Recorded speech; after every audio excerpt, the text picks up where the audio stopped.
참여해 주셔서 감사드립니다. 네, 네, 100분이 훌쩍 넘었습니다. 네, 지금, 네, 먼저 안내 잠깐 드리고요.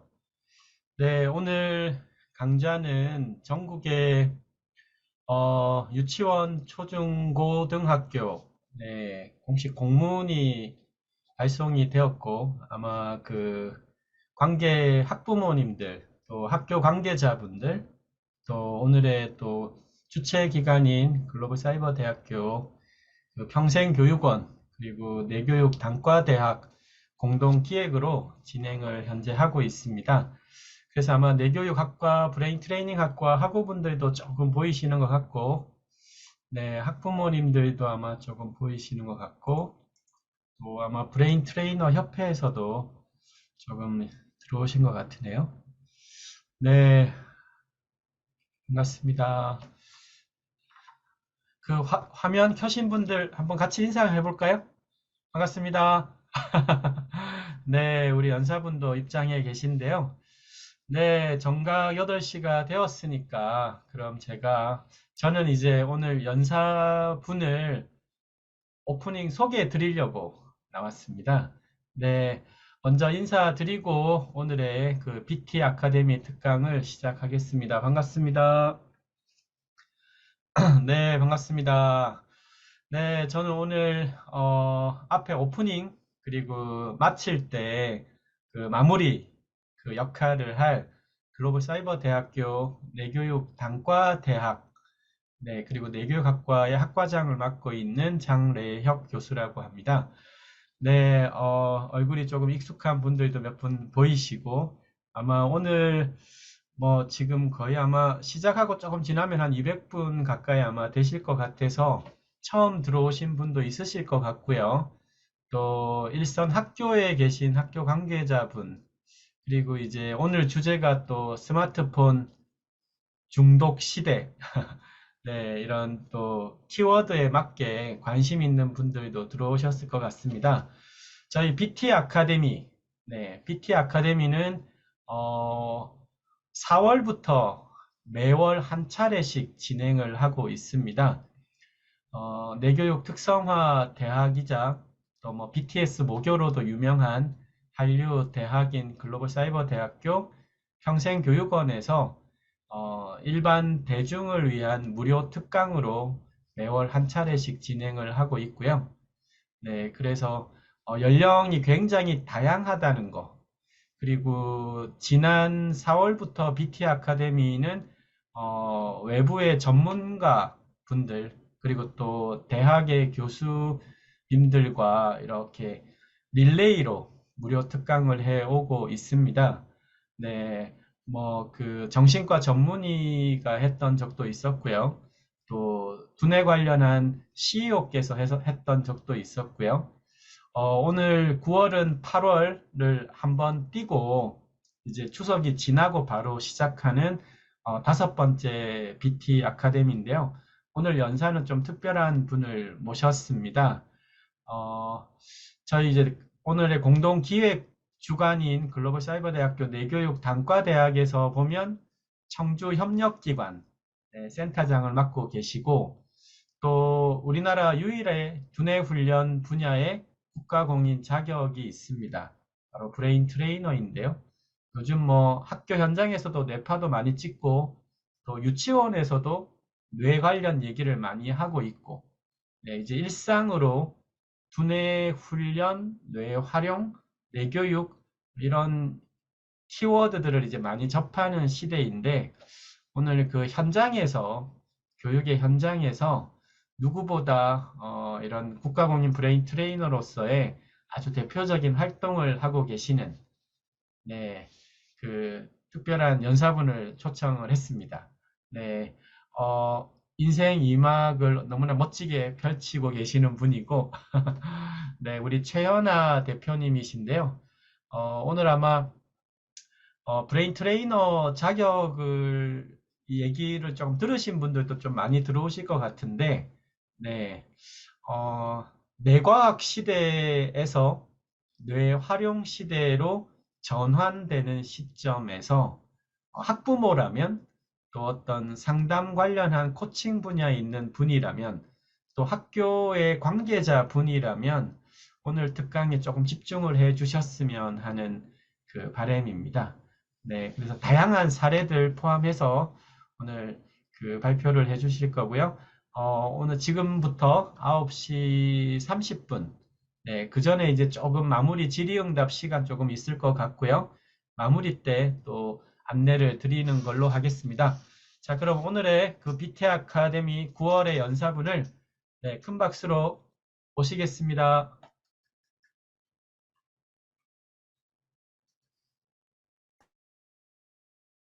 네, 안녕하세요. 네, 최연아입니다. 우리 아, 브레인 트레이너 협회에 정말 쌍벽을 이루는 두 분을 제가 굉장히 존경을 하고 있는데 그분 중에 한 분이신 장래혁 교수님께서 이렇게 과하게 칭찬을 해주셔서 너무 감사하고요. 오늘 이렇게 많은 분들 오셨는데 저는 학교 현장에서 평생을 지내다가 학교를 이제 퇴직을 하고 제2의 인생을 살아가고 있습니다. 뇌를 만나가지고 아주 재미있게 생활을 하고 있어요. 그래서 오늘 그러한 제 삶의 일부분을 같이 공유를 하고자 합니다. 그래서 우리 많은 분들께서 현장에서 어떻게 우리가 브레인을 어떻게 활용하고 브레인 트레이너로서 어떻게 활동하는가 이러한 것들에 대해서 좀 관심을 가지신다면 오늘 저의 얘기를 좀 들으시면 도움이 될 것 같아요. 우선 제가 먼저 공유를 하겠습니다.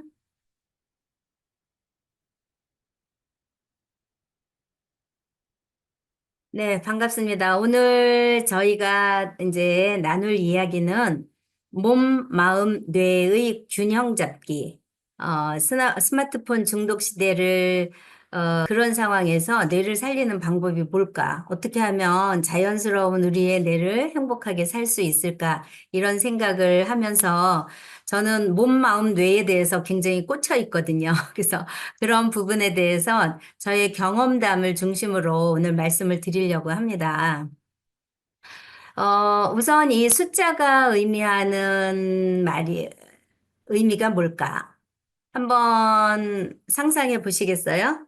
지금, 전부 다 이렇게 음소거가 되어 있어서 그런데 이 숫자는 저와 관련된 이야기입니다. 혹시 채팅창에다가라도 써주실 수 있으면 한번 좀 올려주시겠어요?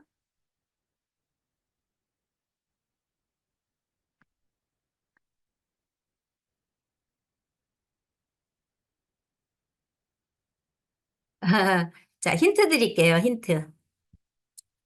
힌트는 우선 과거의 숫자 33, 현재의 숫자 66, 그리고 미래의 숫자 3입니다. 네, 어떤 의미일까요? 혹시, 안녕하세요. 회지? 30살 임용, 세 번의 기회, 야, 센스이시네요. 나이, 33년, 어, 33년 교직 생활, 누구세요? 예, 맞습니다. 33년 교직 생활 했고요. 현재, 뭐죠? 네, 그러네요. 66년 살아왔습니다. 뭐, 만으로 해도 한 67, 지금 이제 생일이 막 지나서 67이 될 것 같은데, 66살이죠? 자, 요거는 3이라고 하는 것은 뇌의 나이가 3일까? 네. 이거는 뭐냐면 제가 글로벌 사이버 대학교에 현재 3학년이에요. 그래서 평생을 저는 인문학도로 살아왔는데 지금 글로벌 사이버 대학교에 다시 들어가서 AI 융합학과에 3학년입니다. 공학도로 이제 출발을 해서 지금 3학년에 재학 중이고요. 그래서 이렇게 살아가는 제 인생을 가지고 오늘 이야기를 나누고자 합니다. 저는 뭐 대충 이런 사람이에요. 교육학 공부를 했고요. 상담도 했고, 국어 교육하고 하고 그리고 진로진학 상담 교사로 제가 이제 거의 평생을 살았습니다. 그런데 오늘 이제 뇌를 쓰는 것이 뭘까라고 하는 관점에서 과연 그러면 우리의 뇌는 어떻게 작용을 하는가 우선 퀴즈를 한번 해볼게요.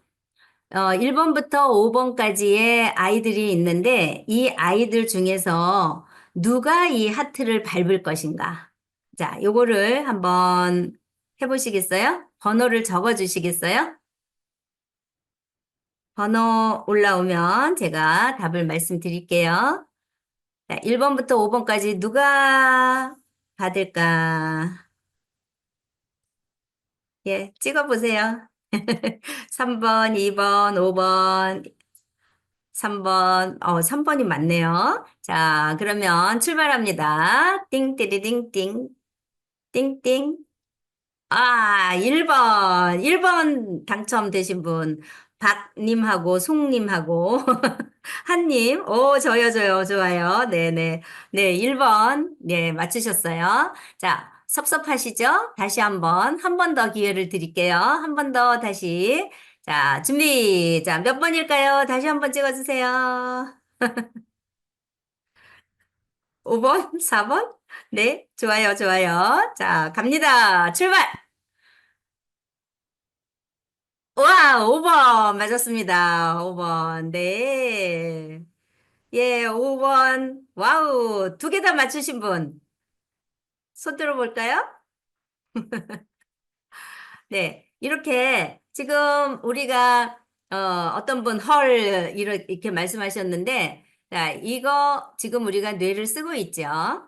네. 자, 그럼 다음 거 한번 볼게요. 예. 어떻게 할까요? 자, 우리는 연인입니다. 마음을 읽어드려요. 자, 1부터 10까지 숫자 중에 하나를 골라보세요. 마음속으로 선택합니다. 1부터 10까지 중에서 숫자 하나를 선택을 하시고요. 다 되셨죠? 말씀하지 마시고 속으로만. 그 다 보여주면 어떡해. 아니, 그냥 속으로 생각하기, 1부터. 자, 넘어갈게요. 자, 정한 숫자에 순서대로 암산을 하는 겁니다. 자, 그 숫자에 3을 곱하세요. 뭐, 3, 7, 8, 5 자꾸 올라오셨는데, 자, 자기가 속으로 생각한 숫자에 3을 곱합니다. 자, 그 다음에 그 숫자에 또다시 3을 곱합니다. 손발 필요한가요? 볼펜 필요할까요? 자, 암산이 안 되면, 두 손 활용하셔서 계산하시고요. 자, 계산이 틀리면 정답이 다르게 나오겠죠. 자, 그 숫자에 3을 곱합니다. 그 숫자 10의 자리 숫자와 1의 자리 숫자를 각각 더해줍니다. 10의 자리수와 1의 자리수를 더하세요. 더하셨죠? 그리고 그 숫자에 15를 더합니다. 15를 더합니다. 되셨나요? 네. 그리고 나서 계산이 틀리면 정답이 다르게 나옵니다. 잘 계산을 하세요. 자, 그러면, 자, 이제, 님들의 마음을 확인하겠습니다. 제가 맞춰볼게요. 얼마로 계산을 했는지. 자, 이 속에 답이 있을까요? 네, 있어요? 네, 좋아요. 네, 맞춰볼게요. 제가 말씀하지 마시고. 자, 24입니다. 맞습니까? 넵, 헉, 우와, 그렇죠. 제 모든 분이 어떤 숫자를 계산을 마음속에 품으셨어도 정답은 24일 겁니다. 맞지요? 네, 맞아요. 네. 그래서 지금 이거는, 제가 왜 이런 퀴즈를 냈느냐 하면요. 아, 예, 조금 이따가 볼게요. 24라고 하는 것이 어떻게 나왔는지 뇌를 쓰는 방법이 다르다는 거죠. 앞부분에 어떤 아이가 하트 방석을 밟을까라고 하는 거에서는 어떤 계산이나 다른 자기 나름대로의 생각이라는 게 없어요. 그냥 내가 짐작을 해서 예측을 해서 찍어보는 거예요. 그렇게 뇌를 쓰는 방법하고 지금 두 번째 상황은 어떤 숫자를 다 계산해서 나름대로의 그 규칙과 논리에 맞추어서 계산하는 방법입니다. 그렇게 계산을 했을 때 모든 사람이 한 사람도 계산 틀린 사람 외에는 어, 어떤 숫자를 마음속에 품었어도 똑같이 24가 나오는 거죠. 이거는 어떤 그 3의 배수와 관련된 그러한 수식에 대한 규칙에 의해서 나올 거라고 생각합니다. 그래서 이렇게 뇌를 쓰는 방법이 다르다는 거죠. 우리는 평소에 살아가면서 얼마나 뇌를 쓰고 있을까? 진짜 나는 뇌를 쓴다는 것이 무엇인지를 알고 있는가? 오늘 그런 관점에서 이야기 시작합니다. 저는 뇌를 알면 진로가 보인다. 평생을 아이들하고 함께 살았습니다. 그래서 가장 중요한 것이 아이들의 학습과 또 앞으로의 진로, 이런 것들에 대해서 관심을 가지고 아이들에게 도움을 주려고 생각하면서 살았어요. 그래서 오늘 이야기는 자, 첫 번째 이야기, 우리의 뇌는 3층 구조로 되어 있다. 우리의 뇌의 3층 구조에 대해서. 그리고 두 번째로는 제가 교육청과 이런 곳에 공문을 많이 보냈다 그래서 학부모님이나 또 선생님이나 교사분들 또는 뭐 교육청 관련자들 어떤 분들이 오실 수 있을 것 같아서 저희가 현장에서 하고 있는 뇌가 좋아하는 학습법, 공부법에 대해서 간단하게 저희가 하는 일을 말씀드리고요. 그동안, 그리고 우리가 그동안에 해왔던 것들을 가지고 이야기하면서 잠자는 뇌를 깨우는 법, 몸과 마음과 뇌를 균형 있게 살려면 어떻게 해야 될지에 대한 방법에 대해서 이야기해 보고요. 그리고 마지막에 우리가 브레인 트레이너로서 우리 센터나 또 브레인 트레이너님들이 활동하시는 것과 함께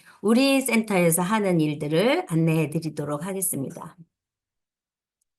자, 우선 먼저 영상 하나 볼게요.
예.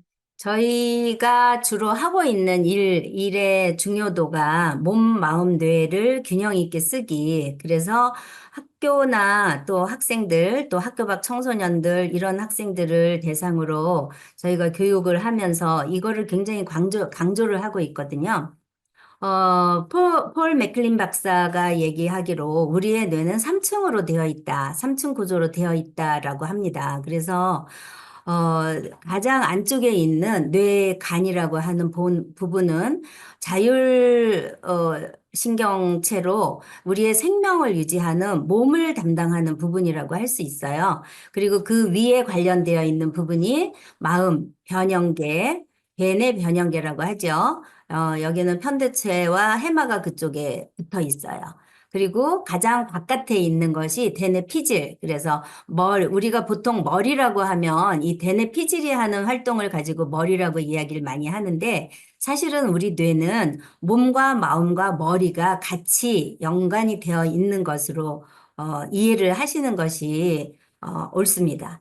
그래서 이러한 우리의 뇌는 결국 척수로 연결해서 감각신경과 운동신경을 통해서 온몸으로 연결되는 것이 맞지요. 그래서 어떻게 보면 우리의 손도 뇌라고 할 수 있고요. 우리의 몸도 뇌라고 할 수 있는 거죠. 그 뇌가 다 다스리고 관리하고 있는 부분이기 때문에 어떻게 보면 빅브레인이라고 한다면 뇌가 우리의 몸은 뭐 스몰 브레인이라든가 또 움직이는 몸뇌라고 할 수가 있죠. 그래서 저희는 학생들에게 그렇게 말합니다. 몸뇌, 마음뇌, 그리고 머리뇌 이렇게 3층으로 되어 있다. 지금 어떤 걸 더 많이 작동시키는지는 우리가 생활하면서 지금 몸을 많이 움직이고 운동을 하고 있어. 그럼 몸뇌를 많이 쓰는 거죠. 예, 이렇게 생각을 하면서 균형을 잡히는 것이 참 좋겠다. 그래서 이 과정이 필요합니다. 뇌의 발달 단계를 보면 엄마 뱃속에서 태어나서 지금까지 태어나서 가장 많이 발달하는 것이 1년 18개월 또 2년 그 사이에 뇌가 폭발적으로 발달을 하지요. 그래서 요거는 어린 시절에 엄마의 태아 때부터 해서 나오는데 유일하게 이 운동 발달 과정은 0세 태어나기 전부터 있어요. 이거는 뭐겠어요? 우리 모두 알고 있듯이 엄마 뱃속에서부터 움직이고 있잖아요. 태동이라고 할 수 있는 부분이죠. 그래서 그렇게 하는 것들이 이렇게 시각, 언어, 정서, 논리, 사회적 애착, 뭐 등등 언어까지 폭발적으로 발달하는 것이 1세에서 0세에서 2세까지. 예. 우리는 이제 예전에는 태어나면서부터 1세라고 했기 때문에 이렇게 되어 있는데요. 2세까지 뇌가 가장 많이 발달하고 있어요. 그런데 이렇게 뇌가 또 한 번의 중요한 그 발달 시기를 겪는 때가 있습니다. 이것이 언제일까요? 바로 청소년기라고 할 수가 있죠. 그래서 뇌 발달의 결정적인 시기라고 할 수 있는데, 태어나서 엄마 뱃속에서부터 0세에서 5, 6세까지 가장 크게 발달을 했다면, 그 이후에 청소년기, 사춘기 시기라고 하죠. 그때에 또 한 번의 우리의 뇌는 결정적인 시기를 맞습니다. 이런 것들에 대해서 간단하게 우리 한번 영상을 볼게요. 청소년기가 불안정한 것은 뇌에도 그 이유가 있다. 이 시기에는 대뇌에 큰 변화가 일어난다. 이른바 가지치기. 사용하지 않는 신경회로들은 뇌가 필요 없다고 판단하여 시냅스를 제거한다. 이것이 가지치기다.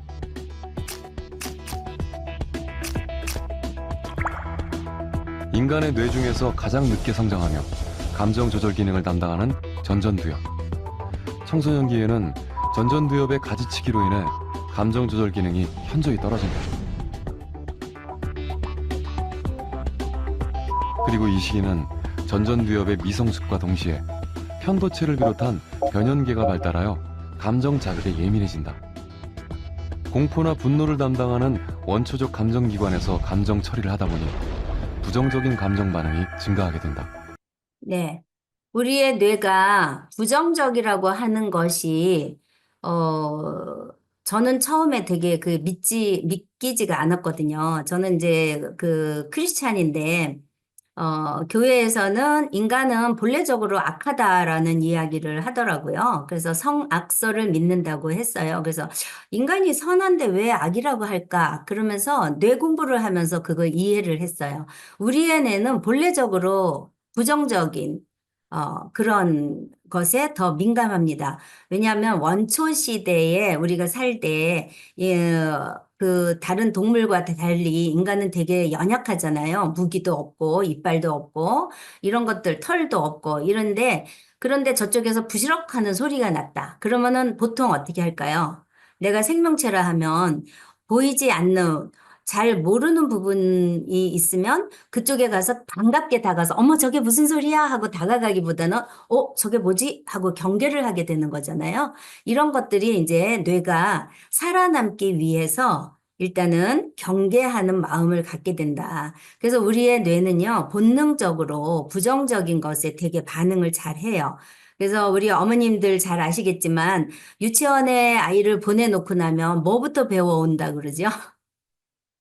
예, 맞아요. 욕부터 배워온다고 하잖아요. 그래서 그런 것들이 반응하는 것이 뇌의 기본적인 기능이다라고 얘기할 수가 있어요. 그래서 이런데 지금 사춘기 청소년들이 가지치기를 하기 때문에 뇌가 엄청나게 혼란스러운 시기잖아요. 그래서 결국은 우리의 뇌는 그 사춘기 시기에 왜 중요한가? 쓰지 않으면 잘려나간다. 뭐가? 뇌세포가.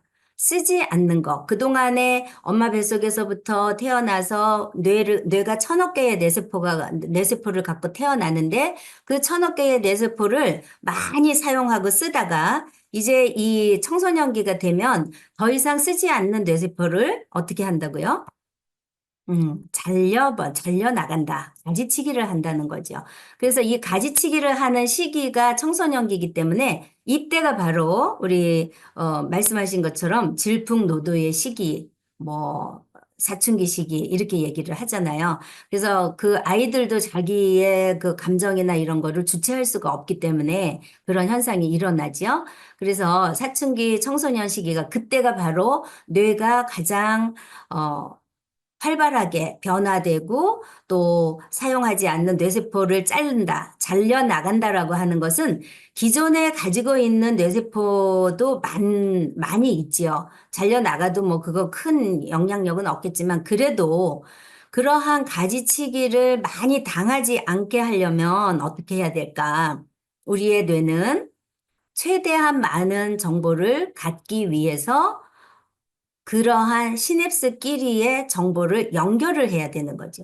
그래서 가지를 많이 남기기 위해서 최대한 많은 가지, 뇌세포를 살려야 된다. 그렇게 하려면 어떻게 한다고? 사용하지 않은 뇌세포는 잘려나간다고 그랬으니까 사용을 해야지 그 뇌세포가 우리 주인이 이거는 사용하고 있구나라고 생각해서 자르지 않는다는 거잖아요. 그게 뭐냐면 바로 정보를 받아들이고 서로 연결하는 것들을 얘기해요. 그래서 최대한 많은 정보를 연결하기 위해서 우리의 뇌세포는 이렇게 발달을 하게 되는데 이거를 이제 영상으로 Neuronal 찍은 것이 precursor 있습니다. cells, taken from an embryonic mouse brain, differentiate in culture and send out long 시냅스가 extensions 연결되는 called neurites 과정이죠. that could later become dendrites or axons. These neurites are pulled out of the cell body by growth cones that can crawl independently over the substratum. Occasionally, a growth cone detaches from the substratum, and the neurite retracts. New growth cones can grow from the sides of existing neurites, forming branches.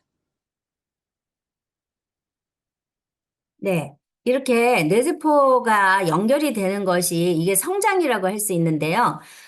그럼 한번 생각을 해볼까요? 우리가 뇌세포가 연결이 된다라고 하는 것은 시냅스와 그 뇌세포 수상돌기에서 이 뇌세포의 말단에서 이렇게 연결이 되어서 이게 들어가잖아요. 요 사이를 시냅스라고 하는데 그런 새로운 정보가 들어왔을 때 그 정보끼리 연결이 되는 이런 것들이 네트워킹이 만들어지는 거죠. 그래서 새로운 정보를 교류할 때 시냅스가 연결이 되고 그렇게 많이 촘촘하게 네트워킹이 된 뇌는 대뇌 피질이 두꺼워진다라고 하는 연구 결과도 있습니다. 이런 것을 우리는 뇌의 가소성이라고 얘기할 수가 있는데요. 뇌는 그래서 어떤 정보든지 사용하면 할수록 더 좋아진다라고 하는 거예요. 그래서 우리가 공부를 해야 하는 이유는 대학을 잘 가기 위해서도 물론 필요하지만 우리의 뇌는 사용하지 않으면 잘려져 나가고 뇌를 쓸 수가 없기 때문에 뇌가 점점 무기력해지기 때문에 이런 것들을 뇌를 잘 살리기 위해서는 공부를 해야 된다. 정보를 많이 가져와야 된다. 이런 얘기죠. 그래서 뇌는 그러면 무엇을 먹고 사느냐? 아이들에게 이제 저희는 이렇게 좀 기억이 남기 위해서 뇌는 무엇을 먹고 산다라고 이렇게 단도직입적으로 이야기를 합니다. 뇌를 살리기 위해서 뭐가 필요하다? 새로운 정보가 들어와야 된다. 정보가 들어온다는 것은 곧 우리의 뇌를 살리는 것이다. 그래서 뇌는 정보를 먹고 산다라고 얘기를 합니다. 메모를 하셔야 되겠죠? 그래서 우리 아이들은 이럴 때 열심히 메모를 합니다. 뇌는 정보를 먹고 산다. 그래서 뇌가 왜 공부를 해야 되는지 그 정보의 보물 창고가 바로 무엇을 통해서 학습을 통해서 나오기 때문에 그래서 우리는 공부를 해야 한다. 공부를 해야 하는 이유가 대학을 잘 가기 위한 것이 아니라 뇌를 살리기 위해서 공부를 한다. 그러면 덤으로 대학은 따라오지요. 더 대학도 따라오고 또 훌륭한 직업도 따라오고 나중에 아주 예측된 미래를 우리는 얻을 수도 있습니다. 그래서 정보를 많이 갖는 뇌와 정보가 부족한 뇌의 차이는 아마 아실 거예요. 어린아이 유치원 때의 상황과 대학생과의 차이를 한번 생각해 보시면 어떤 뇌가 더 정보가 많은가 하는 거를 우리는 느낄 수가 있잖아요. 그래서 예. 자, 그래서 그러면 학습을 담당하는 뇌는 어디일까? 우리 뇌 구조를 이렇게 조금 살펴보면 앞에 뇌, 전두엽 가장 늦게 발달한다 그랬죠. 요 앞부분에 나오는 전두엽에서는 판단력, 집중력, 생각을 행동으로 옮기는 기능, 종합적인 총사령부라고 할 수 있어요. 이 전두엽이. 그리고 꼭대기에 있는 두정엽은 감각, 계산, 공간적인 사고 담당 이런 것들을 맡아서 하고 있고요. 뇌의 뒷부분 이렇게 한번 뒤통수를 만져볼까요? 볼록 나와 있는 이 뒷부분 있어요. 뇌의 뒷부분은 후두엽이라고 하는데요. 후두엽은 시각을 담당하고 있어요. 그래서 우리 이렇게 시각으로 들어오는 정보는 다 뒤에 후두엽에 맺혀서 거기서 정보를 입력한 다음에 다시 전두엽으로 전달을 하는 거죠. 자, 귀 옆에는 뭐가 있을까요? 옆에 측두엽이죠. 뇌의 옆부분 측두엽에서는 청각과 언어 그리고 기억과 감정을 담당하는 것이 측두엽입니다. 그래서 이렇게 우리의 뇌는 다 사용하는 데가 달라요. 그래서 왜 우리 아이들이 너는 문과생이냐 이과생이냐 이렇게 과를 따지고 너는 무슨 성격을 가지고 MBTI ISTJ냐 ENFP냐 이렇게 얘기를 하는데 그런 것들도 이 뇌의 어느 부분을 사용하느냐에 따라서 굉장히 심리적으로 우리는 그걸 확인할 수 있어요. 그래서 심리학도 가능하지만 뇌를 통해서 우리의 심리도 충분히 확인할 수 있다라는 거죠. 예, 이렇게 기본적인 우리의 뇌의 구조를 알고 뇌의 역할을 알고 그러면 이러한 뇌를 활용해서 어떻게 하면 아이들이 공부를 잘 할까? 이거는 꼭 학생들뿐만 아니라 어른들, 우리 성인들도 직장인들도 마찬가지입니다. 뇌를 어떻게 활용을 하면 나의 뇌가 행복하게 즐겁게 공부할 수 있을까? 그런 거에 대해서 간단하게 저희 내용을 간단하게 소개를 해드릴게요. 자, 우선 여러 가지 학습 코칭 기법이 여러 가지가 있어요. 그런데 오늘은 1, 2, 3 학습법만 알려드리려고 합니다. 더 궁금한 것은 나중에 개인적으로 문의를 주시면 제가 좀 안내를 해드리도록 하고요. 1, 2, 3 학습법은 저희가 이제 이거를 개발을 한 것인데요. 뇌를 알기 위해서 뇌의 작동 원리, 학습을 도와주는 우리의 뇌를 어떻게 이해를 해야 되는지 그 작동 원리를 세 가지의 비밀을 확인을 했어요. 세 가지의 비밀로 첫째는 뇌는 새 것을 힘들어한다. 두 번째, 뇌의 숨겨진 조력자가 있다. 조력자를 잘 활용하면 좋겠죠. 세 번째, 뇌는 익숙함을 선택한다. 요 세 가지를 가지고 학습 코칭 방법을 저희는 개발을 하였습니다. 야, 그래서 뇌의 작동 원리에서 첫 번째, 뇌는 새 것을 힘들어한다. 공부가 힘든 이유가 뭘까요? 공부가 힘든 일은 당연합니다. 왜냐하면 우리는 이런 새로운 것을 받아들일 때 우리 뇌가 힘들어하는 거기 때문에 공부는 늘 새 거잖아요. 그러니까 당연히 힘든 거예요. 그러면 공부가 하기 싫은 거, 공부가 싫다, 나는 공부 체질이 아니다, 이런 학생들 참 많거든요. 그거는 내 잘못일까요? 뇌 잘못일까요? 그쵸. 학생들한테 물으면 거의 90%는 뇌 잘못이라고 합니다. 뇌 잘못이라고. 그런데 그 뇌를 관리하는 것은 나이기 때문에 또 그 다음 질문이 들어가겠죠. 당연히. 예. 그렇게 해서 새 것을 힘들어하는 뇌가 어떻게 하면 좋아할까? 자, 뇌가 좋아하는 예습이에요. 공부가 힘든 이유는요.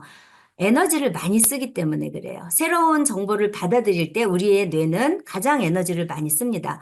우리 여러 저기 지금 되게 많이 들어오셨는데 234명 들어오셨네요.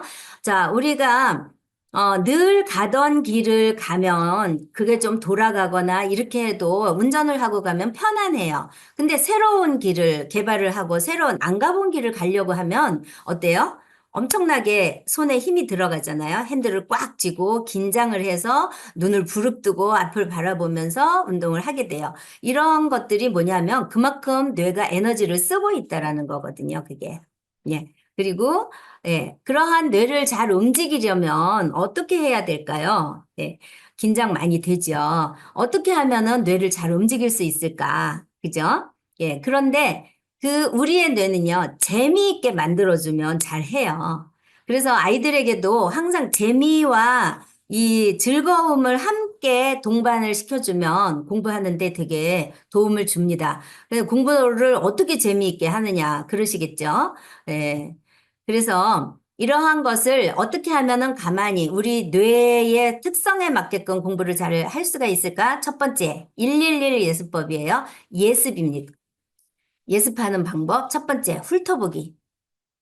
친하게 만드는 거예요. 그냥 오늘 뭐 배우지? 자, 우리 직장에서도 승진시험 공부를 한다. 그럴 때 처음부터 1번부터 쫙 문제를 풀지 말고 한번 쭉 훑어보고 어떤 유형의 문제가 나왔지 하고 한번 훑어보는 거예요. 이 훑어보기 1분이 우리의 뇌가 굉장히 다양하게 그 짧은 시간이지만 다양하게 움직이게 만들어준답니다.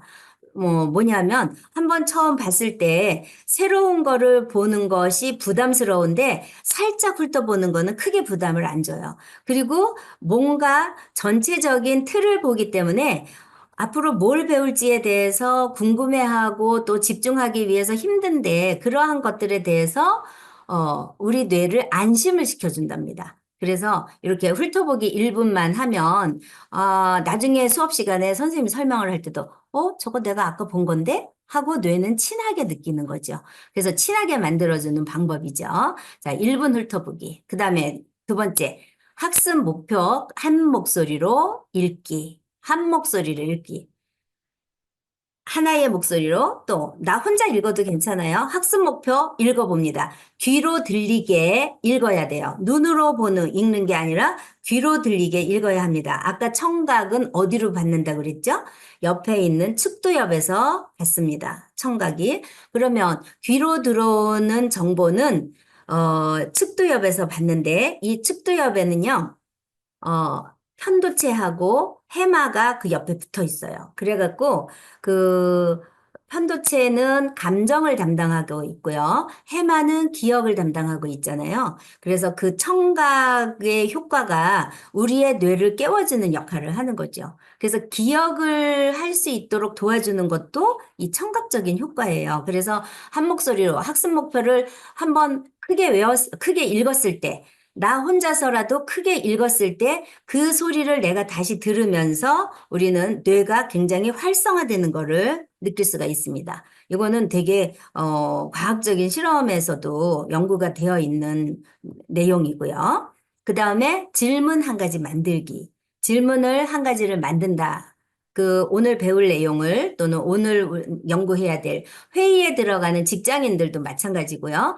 오늘 해야 될 일에 대해서 미리 뭘 하면 좋을까? 또 오늘 회의에 들어와서 내가 무슨 질문을 할까라고 이야기를 할 때 그거를 한 가지를 만들어 간다는 것이 공부하는데 굉장히 도움을 준다. 이거는 망상 활성화라고 하는 건데 망상 활성화라는 것은 망상이라는 것은 이루어지지 않은 것들을 생각하는 거잖아요. 그리고 활성화는 그거를 더 크게 뭔가 움직이게 만든다는 거죠. 내가 지금 배우지 아니한 내용을 가지고 질문을 만드는 거예요. 그러면 그러한 생각지 못했던 없던 단어를 생각하면서 뭔가를 만들어내요. 그렇게 만들어내는 것은 우리의 뇌를 굉장히 활성화시키는 데 도움을 준다는 거죠. 네. 그래서 이러한 세 가지가 아주 짧은 1분 안에 할 수 있는 거예요. 그런데 이것이 우리 뇌를 굉장히 자극을 시켜주고 또 친하게 만들어주고 그래서 그 다음에 들어갈 수 있는 것들을 도와준다는 거죠. 다음에 수업으로 들어가면 어떤 도움을 주는지 두 번째 이야기를 해보겠습니다. 자, 뇌가 좋아하는 수업입니다. 두 번째, 수업은요, 모든 정보가 들어오는 시간인데, 이 뇌를 도와주는 신체 조력자가 있습니다.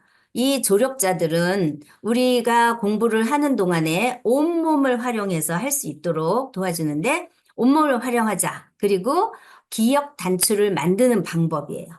기억 단추를 만들어서 하나의 단추 속에 여러 가지가 호박 또는 감자 넝쿨이 뽑으면 주렁주렁 달리듯이 하나만 기억하면 주렁주렁 달려서 따라 올라올 수 있게끔 하면 기억하는 단어의 숫자를 줄인다는 거죠. 이런 것들을 할 수 있는 게 수업 시간에 할 수 있는 방법이에요. 예. 눈과 귀는요, 정보 입력의 창구입니다. 눈으로 들어오는 정보, 귀로 들어오는 정보가 우리가 알고 있는 정보의 대부분이죠. 그래서 이렇게 메라비언 법칙이 아시죠? 어떤 효과적인 소통에 있어서 말보다 비언어적인 요소가 더 영향을 크게 끼친다라고 얘기했어요. 시각적인 요소가 55%, 그리고 청각적인 요소가 38%라고 하는 거예요. 그래서 우리가 정보를 받아들이고 누구와의 소통을 할 때 시각적인 요소가 55%, 청각적인 요소가 38%나 차지한다고 하니까 이것을 학습에 적용을 시켜본다라고 하면 시각, 선생님을 똑바로 쳐다보는 거, 눈을 똑바로 바라보고 선생님을 바라보는 거, 이것이 55%를 차지한다는 거죠. 그리고 그러면 당연히 자연적으로 귀는 선생님을 향해 있겠죠. 귀를 바라보고 청각적인 요소, 청각적으로 듣는 것이 38%. 그러니까 눈을 부릅뜨고 선생님을 바라보고 귀를 잘 열고 선생님 말씀을 들으면 그것만 해도 93%의 효과가 있다. 그래서 이거를 놓치면 아이들에게 손만 눈 딴 데로 돌리면 벌써 50% 날아가는 거죠. 그래서 항상 선생님을 똑바로 쳐다봐라. 우리도 회의를 할 때 그러잖아요. 회의 주재하는 사람을 똑바로 바라보고 고개도 끄덕끄덕거려 주고 이렇게 하는 것이 진지하게 임하게 만드는 것처럼 공부하는 학습법도 그렇다는 거죠. 자, 그 다음에 두 번째로는 222 수업법이에요. 222는 손과 발을 작동을 하는데요. 아까 눈과 귀에 대해서 얘기했죠. 이제는 손과 발입니다. 이거는 뇌 가동을 가속화시켜주는 역할을 합니다. 그래서 우리 뇌에서 가장 많은 면적을 차지하는 부분이 어디일까요? 우리의 뇌 운동신경 라인이 있어요. 거기에 뇌지도를 쭉 펼쳐놓고 어느 영역을 우리의 인체가 차지하는 부분이 어디인가라고 하는 것을 살펴보았더니 그거를 확인을 했어요. 그랬더니 가장 많은 부분을 차지하고 있는 것이 바로 손이랍니다. 그래서 이 손을 가지고 뇌를 차지하고 있는 비율대로 이 인체를 그려 놓은 것이 바로 이런 부분이에요. 이렇게 그림이 그려졌어요. 호문클루스라고 하는데요. 작은 거인이라는 얘기예요. 이렇게 보면 지금 어느 부분이 가장 큰가요? 손이죠. 손. 네. 그래요. 손이 가장 크고요. 그 다음에 입술, 발음기관과 이런 것들이 있는 입과 혀라고 볼 수가 있죠. 그래서 뇌를 많이 차지하고 있는 손을 가장 많이 쓰면 뇌를 더 많이 사용할 수 있다. 지금 우리 함께 들으시는 분들도 가만히 있지 말고 손을 한번 움직여 보세요. 이렇게 움직이고 손을 깍지를 끼고 손을 자꾸 만지고 손으로 뭔가를 하고 가위질을 하고 이렇게 할 때 뇌가 굉장히 발달해요. 그래서 그러면 공부하는 학생들은 손으로 무엇을 할까요? 무엇을 할까요? 손으로? 그쵸? 네네. 맞아요. 맞아요. 네. 그래요. 손으로 하는 것은 손을 많이 움직일수록 뇌가 발달한다고 했는데 손으로 하는 것이 바로 필기예요. 그죠? 메모. 그렇죠. 필기를 하고 쓰기를 하기 때문에 결국은 손은 제2의 뇌다라고 하는 이유가 여기에 있는 거죠. 뇌를 가장 많이 차지하고 있는 손을 많이 움직이면 그만큼 뇌를 활성화시키기도 하고 이것을 통해서 손을 통해서 또 뇌가 더 발달이 되고 더 커질 수 있다는 거죠. 학습의 효과도 더 큽니다. 맞습니다. 예, 열심히 창에다 올려주셔서 감사해요. 예, 이렇게 손을 잘 써야지 좋고요. 그 다음에 두 번째, 바른 자세를 유지하는데 중요한 신체 부위는 어디일까요? 다리예요. 이거 좀 연배가 되신 분들은 이 사진 아실 텐데, 누구죠? 혹시 기억하시나요? 그렇죠. 원더우먼 맞아요. 저도 어렸을 때 이 영화 보고 엄청 좋아했거든요. 자, 이렇게 발인데요. 발을 지금 한번 발을 딱 바닥에다 한번 디뎌 보세요. 발을 똑바로 발을 이렇게 디뎌 보세요. 어떠세요? 자세가 허리가 똑바로 세워지고 척추가 바르게 세워지지 않나요? 그쵸?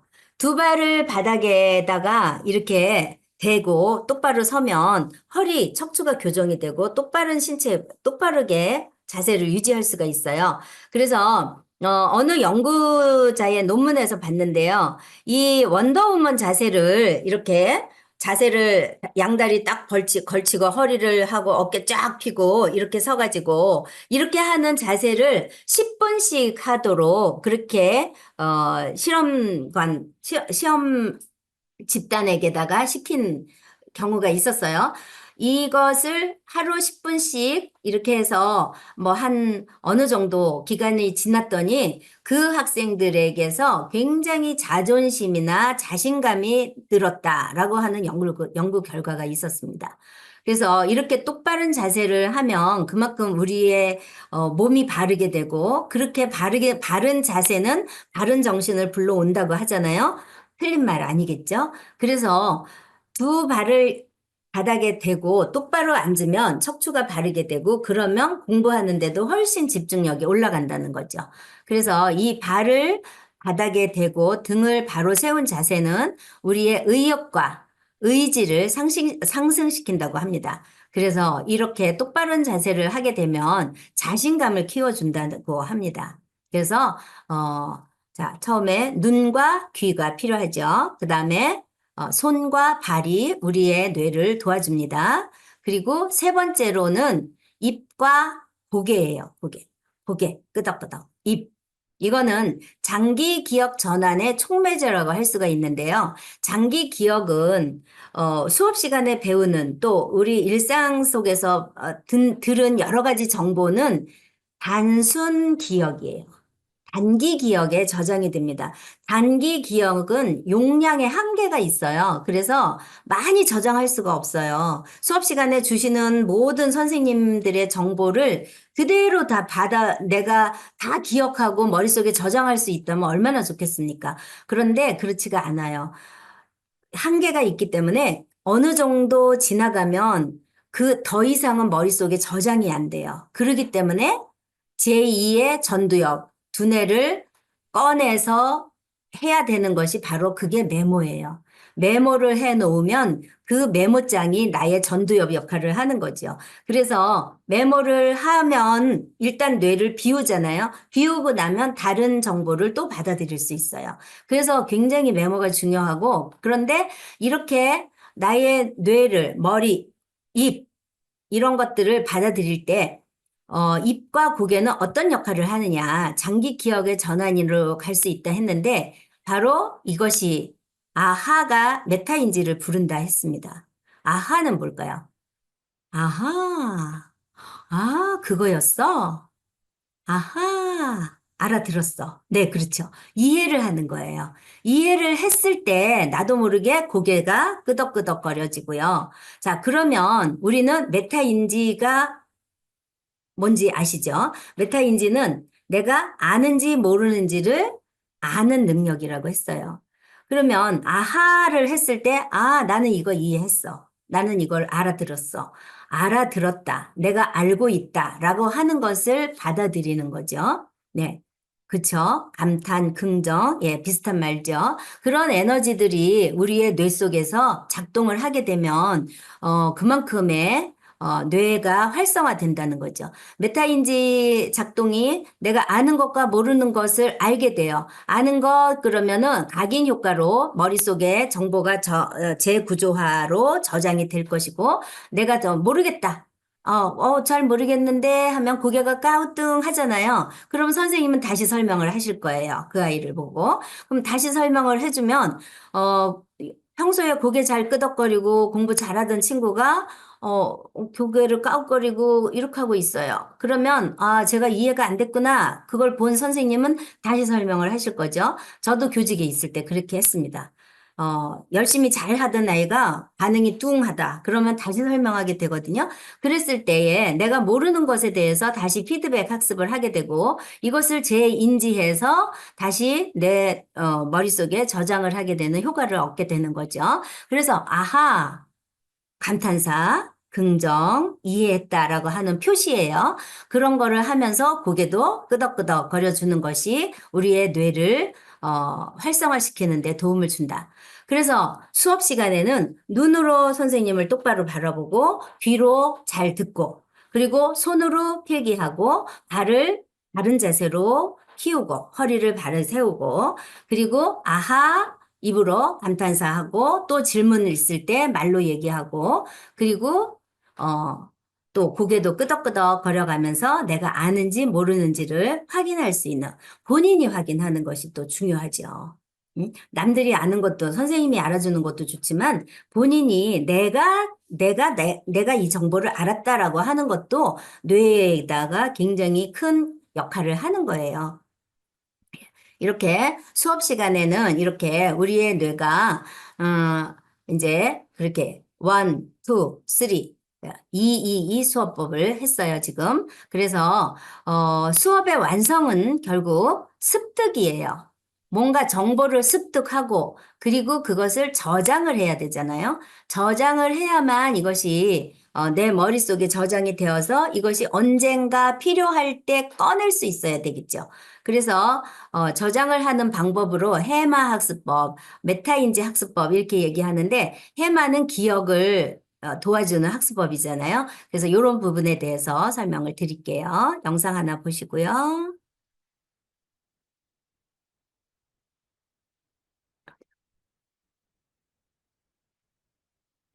단순한 그런 고등 인지 기능이 어떤 뇌의 한 부분에 국한됐다기보다 이성을 담당하는 전두엽이나 또 감성을 담당하는 그런 조금 전 설명드린 그 감정내 림빅 시스템이 전체가 조화를 이루면서 다 연결이 돼 있다고 생각을 하시죠. 감정과 인지는 분리된 것이 아닙니다. 감정과 인지가 상호작용을 할 때 뇌는 최적의 상태를 유지합니다. 감정을 조절하는 정서지능이 집중력과 기억력에 영향을 미치는 이유가 여기 있습니다. 네. 네, 그래서 감정과 정서가 사소한 하나로 그런 되어 고등 있다라고 하는 것이 연결된다는 거죠. 그래서 우리는 암기를 잘 하려면 항상 정서적인 감정, 그리고 뭔가 재미있는 이야기, 그러한 그 정서와 연결을 시켰을 때 훨씬 더 암기가 잘 되고 오래 간다는 거예요. 혹시 기억하실지 모르겠어요. 어린 시절에 어린 시절 어느 시절로 돌아가도 좋습니다. 한번 기억해 보세요. 그때 뭔가 슬픈 일이 있었어요. 그걸 한번 떠올려 보시면 그때 그 사건은 기억나시나요? 무슨 일이 있었는지 사건은 모르지만 아무튼 그때 나 되게 슬펐어. 그때 나 되게 좋았어. 이런 것들이 있잖아요. 그래서 사실 사건은 빨리 잊어버릴 수 있지만 감정은 오랫동안 기억되거든요. 그래서 우리가 공부를 할 때, 학습을 할 때도 이 감정과 연결을 시켜서 학습을 하면 훨씬 더 기억이 오래 가고, 공부에 효과적이다라고 하는 거죠. 자, 세 번째는 뇌는 익숙함을 선택한다예요. 뇌는 익숙함을 선택한다. 자, 공부의 완성은 뭘까요, 결국? 정보를 선생님이 주시는 또 책에서 받는 도서관에서 얻는 또 뭐 주변 사람들에게서 얻은 여러 가지 정보. 이게 공부라고 한다면 그 공부를 내 머릿속에 저장을 했어요. 들어갔어요. 그러면 결국 그거를 공부를 했다는 것은 뭘로 증명이 될까요? 뭘로 증명이 될까요? 내가 공부를 잘했어. 학생들이 공부 열심히 잘했다고 하는데 성적은 별로 안 나와. 그쵸? 예, 그러면 무슨 얘기예요? 기억이라는 거, 그쵸? 기억을 했어요. 그 기억을 확인하는 방법이 뭘까요? 어, 그렇죠? 반복을 해서 이것을 드러내야 되는 거죠. 그래서 이러한 것들이 결국 뭐야 하면 그 기억을 완성하는 것이 뭐냐? 출력이에요, 출력. 그쵸? 예, 시험으로 완성할 수도 있죠. 또 설명을 하는 거, 그쵸? 이것도 출력이죠. 인출이 맞아요. 예, 이러한 것들이 결국은 내가 기억하고 있다는 것을 확인하는 것은 꺼내는 방법밖에 없잖아요. 꺼내 보여야 돼요. 그래서 시험을 보는 거죠. 우리에게 만약에 시험이 없다면 아이들이 공부를 할까요? 거의 안 할 것 같아요. 저도 안 할 것 같아요.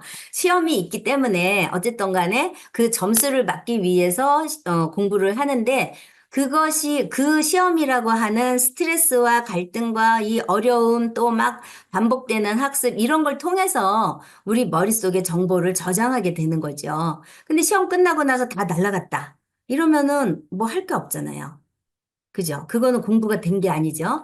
그래서 결국은 우리는 필요할 때에 꺼낼 수 있어야 된다는 거죠. 이게 바로 기억의 완성이고요. 그것이 내가 아는지 모르는지를 아는 능력이 굉장히 중요하죠. 자, 이러한 저장의 기술은 아까 말씀드린 것처럼 감정과 함께 저장을 해야지 오래 기억에 남습니다. 예. 자, 그래서 예습은 어떻게? 예습은 예습, 수업, 그리고 복습이에요. 예.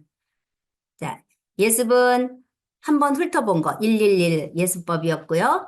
수업은 222 예습법이었고요. 자, 이제 복습입니다. 복습. 이거는 에빙하우스의 망각곡선 아시죠? 100%다 이해를 했음에도 불구하고 10분 후부터 망각이 시작되어서 1시간 뒤면 50%가 망각이 된답니다. 1개월 후에는 80%가 망각이 돼요. 그래서 아이들이 3월 달에 공부를 하고 3월 달, 4월 달 공부했어요. 그리고 5월 달에 중간고사 봅니다. 그러면 5월 달에 중간고사 보는 아이들이 시험 발표가 나면 그때부터 공부해요. 그러면 이 친구는 복습을 하는 걸까요? 독학을 하는 걸까요? 음? 네, 거의 독학에 가깝죠. 그죠? 다 잊어버렸어요. 20%만 갖고 사는 거예요. 그래서 이거를 변형을 시켜봤어요.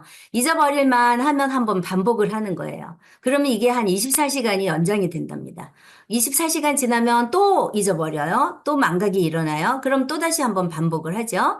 반복을 하면 그 다음에 한 일주일 연장이 된답니다. 그 다음에 일주일 후에 다시 한번 반복을 하면 그 다음엔 이것이 한 달 이상 가고 그러면 그 다음에 이제 한 달 있다가 또 한 번 반복하면 이것이 6개월 이상, 1년 이상 가는 장기 기억으로 넘어가는 것이 바로 그렇게 되는 거죠.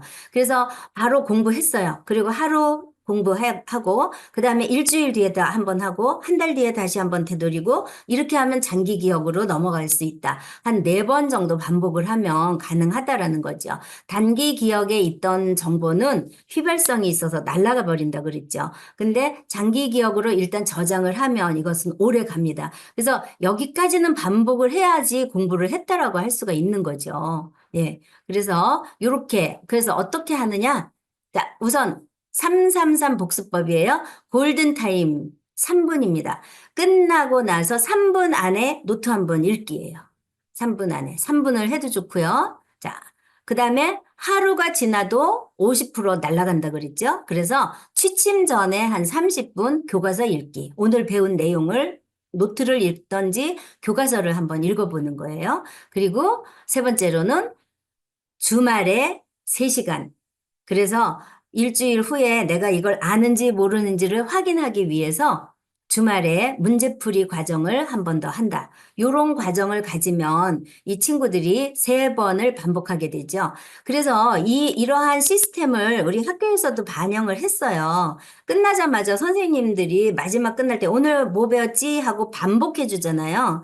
요약 정리하시잖아요. 그것이 바로 요 골든타임 3분을 살리는 거죠. 끝나기 전에. 그 다음에 오늘 저녁에 집에 가서 뭐 해와라? 숙제 내줬잖아요. 숙제 내주면 오늘 숙제를 해야죠. 그래야지 오늘 내용을 확인하고 다시 한번 반복하는 게 되고요. 일주일 뒤에, 한 달 뒤에 시험을 보게 된다? 그러면 시험 보기 위해서 또 공부를 하게 돼요. 그렇게 해서 요 시스템을 그대로 반영을 해서 했는데 요즘에는요, 저도 이제 학교에 가끔 강의를 들어가 보지만 한서를 잘 안 해요. 선생님들이 다 PPT로 띄워주고, 필기도 안 시키고 유인물로 이렇게 해서 나눠주더라고요. 그래서 정말 이게 공부에 효과가 있을까? 우리 뇌교육적으로 본다면, 뇌를 활용하는 공부 방법으로 본다면 되게 어려워요. 그래서 저는 아이들에게 유인물을 받더라도 거기다 밑줄 긋고 별표하고 돼지꼬리 만들고 해가지고 내 걸로 만들어라. 나의 흔적을, 제2의 뇌인 손으로 흔적을 남기는 거.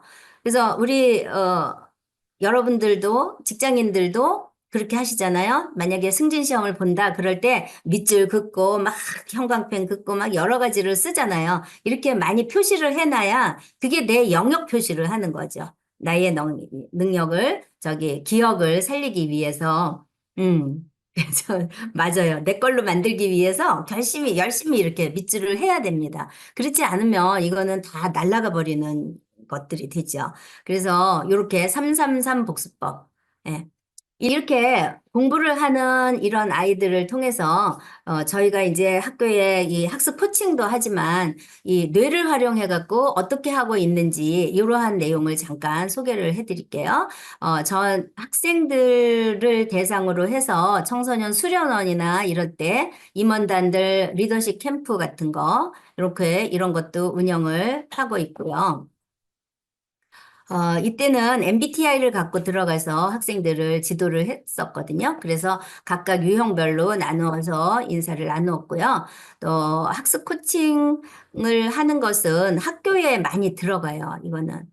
학교에 가는 것은 우선 들어가서 뇌파 측정 검사를 하고요. 뇌파 측정 검사를 해보면 그 뇌가 절대로 좋은 뇌, 나쁜 뇌는 없더라고요. 근데 왜 그런 공부를 못하느냐? 자기는 머리가 나쁘다 그래요. 근데 절대 나쁜 뇌는 없었어요. 저는 뇌파를 찍어보면서 확신을 하는데요. 우리의 뇌는 좋은 뇌, 나쁜 뇌가 절대로 없습니다. 다만 그 뇌를 그 시간에 그 정보를 받아들이는 데다가 쓰지 않았을 뿐이에요.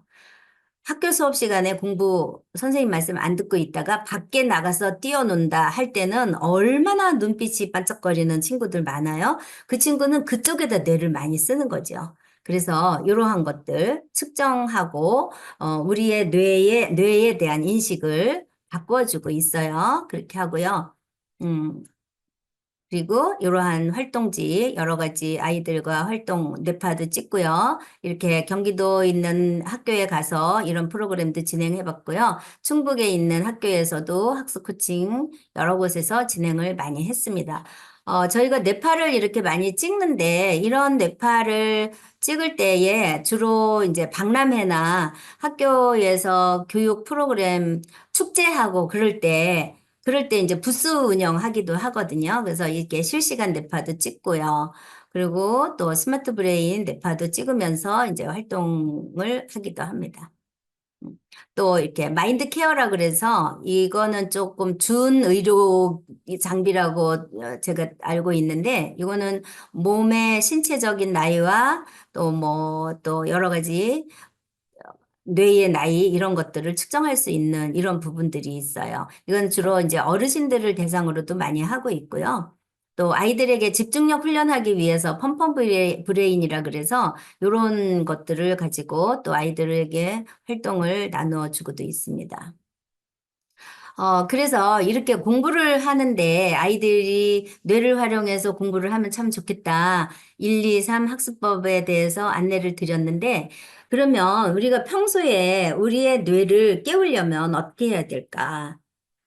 어, 주로 학교에서도 보면 대부분 어떻게 해요? 전부 다, 머리 쓰는 거, 뇌라고 하는 되뇌 피질만 사용하는 쪽을 많이 쓰잖아요. 그래서 그러기 때문에 아이들도 계속 몸은 잘 안 움직이고 앉아갖고 열심히 공부만 하는데 쉬는 시간에 바깥에 나가서 뛰어노는 것도 굉장히 필요하거든요. 아까 몸하고 뇌는 다 연결돼 있다 그랬잖아요. 그래서 몸을 많이 움직이면 뇌도 많이 활성화되고 또 깨어나기도 하고 참 그렇게 되거든요. 그래서 몸 깨우기를 한다. 잠자는 뇌를 깨워라. 어떻게 깨우냐? 우선 몸 깨우기는요, 내 몸에, 온 몸의 세포를 깨우는 거예요. 그래서 제일 중요한 것이 운동이고요. 그 다음에 섭식, 수면, 이것이 일치가 잘 되어야 되고요. 낮에 많이 움직이고 활동적으로 움직여야, 그 세로토닌이 많이 나오고, 이 세로토닌이 많이 나온 사람이 밤에 그 세로토닌이 멜라토닌, 수면 호르몬으로 이제 바뀐다고 하죠. 바뀌는 것보다도 수면 호르몬을 발생시키는 데 도움을 주겠죠. 예, 이렇게 해서 낮에 열심히 잘 놀고 활동적이고 행복하게 지낸 사람이 밤에 잠도 잘 잔다는 거를 알 수가 있어요. 그래서 몸 깨우기를 이렇게 운동도 하고요. 뭐 등산도 가고요. 또 몸으로 움직이는 것 당구도 치고 어르신들 뇌체조도 가르치고요. 예, 이렇게 하면서 활동을 하고 있습니다.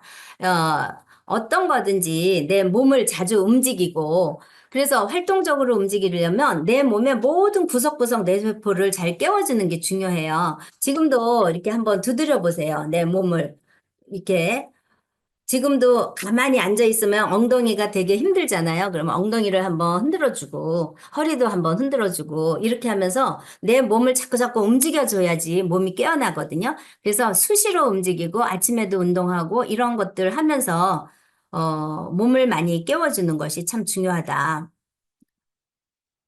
네. 그 다음에 두 번째로는, 마음을 깨우자. 마음 깨우는 거는 어떻게 해야 될까? 마음은 어떻게 깨울까요? 명상, 뭐 요즘에 명상 되게 많이 하잖아요. 또 뭐 광고도 많이 나오고 여러 가지 유튜브 영상도 많아요.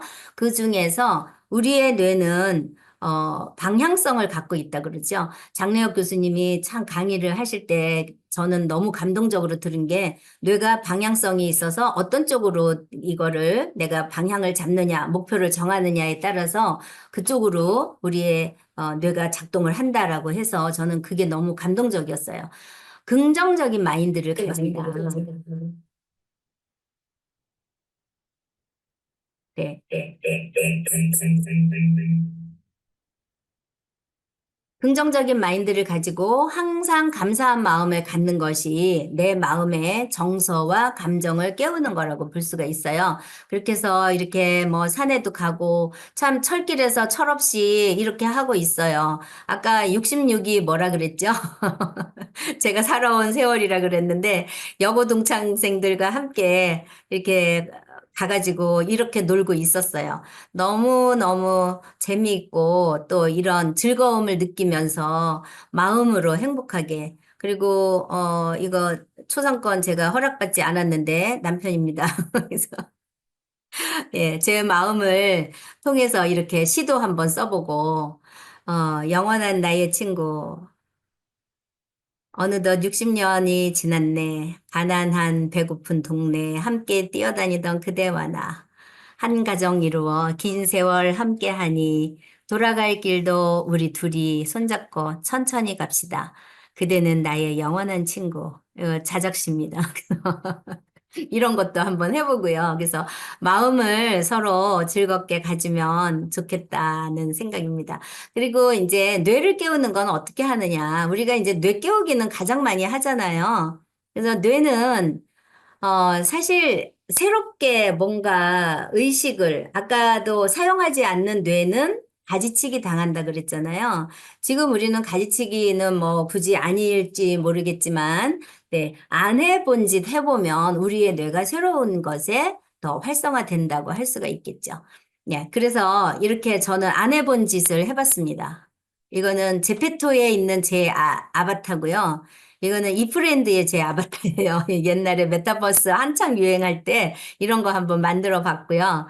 그리고 안 하던 짓, 안 해본 짓, 시니어 모델도 한번 도전을 해봤습니다. 이렇게.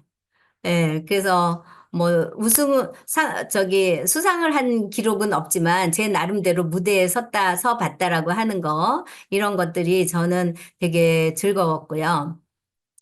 그리고, 최근에 들어서 제가 글로벌 사이버 대학교의 AI 융합학과에 다니면서 챗 GPT, 뭐 AI, 오픈 AI 이런 걸 배우면서 동화책 만들기를 해봤거든요. 그래서 하리는 저희 손녀 이름이에요. 하리와 이 강아지, 고양이, 루루의 시간 여행 해가지고 동화책도 만들어 보고 또 이렇게 많은 사람 앞에서 사회도 한번 보고 이런 것도 한번 도전을 해봤습니다. 그리고 최근에 드론 자격증 따기 도전했습니다. 그리고 3종 자격증 따고 올해 여름방학을 온전히 다 여기다가 투자를 해서 드론 자격증 따는 데에다가 투자를 했어요. 그래서 이렇게 해보니까 음, 다들 웃기죠. 너 뭐 하러 그런 짓을 하느냐. 뭐 네 나이가 몇인데 지금 그거 해서 뭐 하려고 그러냐 이러잖아요. 근데 그런 것이 결국은 나의 뇌를 살리는 일이라고 생각이 들었어요. 그래서 자꾸자꾸 이렇게 도전을 해봅니다. 여기 계신 분들도 많이 도전을 하실 거라고 믿고 있고요. 예, 이러한 활동들을 탁구장에 가서도 뇌체조를 시키고요. 이렇게 MOU도 체결하고 외국인 아이들을 데려다가 이렇게 한글 공부 가르치기도 하고 이렇게 지내봅니다. 저희가 해왔던 프로그램 중에 한양대학교에서 의료진, 119, 코로나19 의료진들 힐링 프로그램 저희가 진행해 본 적이 있는데요. 사실 2박 3일 프로그램이었는데 저희가 이거를 진행하면서 하루 반 만에 모든 자료가 품절이 됐어요. 막 너무 많이 와가지고 이것들이 이렇게 넘쳐버렸거든요. 그래서 하루 반 만에 이 행사를 끝내버렸는데, 이런 식으로 했어요. 처음에는 이제 자기 감정, 어려움이나 이런 감정들을 하고, 그리고 거기에서 힐링할 수 있는 자기 성품을 찾고, 그걸 가지고 내가 앞으로 살아갈 나의, 어, 인생 어록을 만들어 갖고 이렇게 무드등으로 만드는 이런 과정을 개별적으로 다 했거든요. 이렇게 하니까 너무 좋아했고요. 그래서 이런 여러 가지들 하면서 되게 많이 뭐 병원에서도 굉장히 좋아했다라는 느낌 많이 받았습니다. 예, 예, 이렇게 했고 또 이제 예, 이런 거 강남 문화재단에서 주관했던 DMZ 생명생태 평화 문화체험 여기도 이제 참석해서 우리 주도하시는 분들 계셨는데 지금 아마 여기도 들어와 계실 거예요. 그래서 여러 가지 활동을 많이 했습니다. 그런데 이렇게 뇌체조를 하면서 명상을 하면서 뇌를 깨우면서 자연 속에서 하는 이런 것들 하면서 브레인 트레이너들의 활동으로 또 이렇게도 해봤고요.